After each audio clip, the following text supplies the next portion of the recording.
तुमने कहा था कि जसदेव सिंह की हत्या का समाचार पाकर जब तुम उसके ऑफिस में पहुंची तो वह मुड़ी तुड़ी हालत में अपने डेस्क के पीछे खून के तालाब में पड़ा था।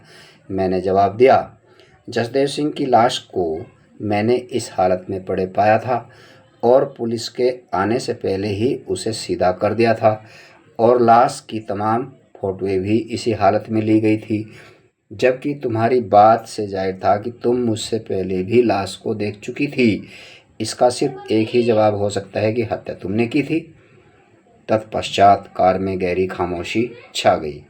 नीलम ने आंखें बंद करके सीट की पुष्ट से पीठ सटा ली। चौहान एकदम विंड स्क्रीन को घूर रहा था। उसके दाएं हाथ में थमी रिवॉल्वर का रुख कार के फर्श की ओर था। प्रत्यक्ष है वह मेरी तरफ से लापरवाह सा प्रतीत होता था। दुर्गा का ध्यान ड्राइविंग पर केंद्रित था।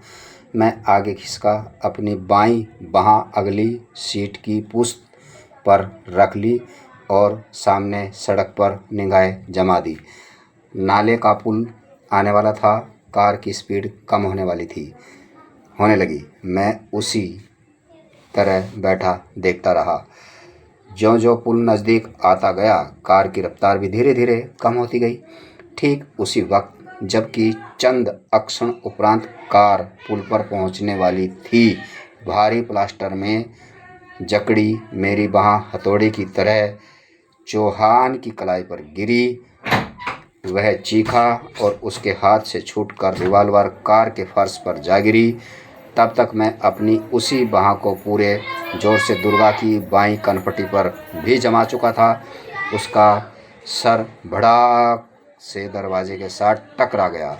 स्टीयरिंग व्हील उसकी पकड़ से मुक्त होकर फिरकनी की तरह घूमा। चौहान नीचे झुककर रिवॉल्वर उठा रहा था। मैंने बांह का प्रहार उसकी गर्दन पर कर दिया। फिर परिणाम फिक्र किए बगैर फुर्ती से दरवाज़ा खोला और नीलम की बाईं बांह में दबोचकर कार से बाहर कूद गया। तत्क्षण फायर की आवाज़ गूंजी। मेरी बांह में जकड़ी नीलम बुरी तरह कस मसाई। फिर मेरा जिस्म पीठ के बल जमीन से टकराया। नीलम ठीक मेरे ऊपर थी।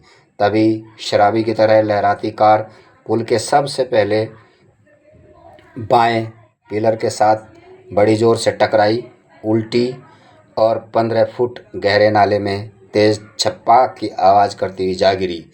मेरे घुटने और पसलियों से एकाएक दर्द की तेज लहरें उठने लगी। प्लास्टर में जकड़ी कलाई मानो पीड़ा से चीखे जा रही थी। नई पुरानी चोटों ने मिलकर मुझे होठ काटने पर विवश कर दिया। आश्चर्यजनक रूप से शांत और निश्चल नीलम अभी तक भी मेरे ऊपर पड़ी थी। उसे धकेलने के लिए मुझे अपने दाएं हाथ का सहारा लेना पड़ा।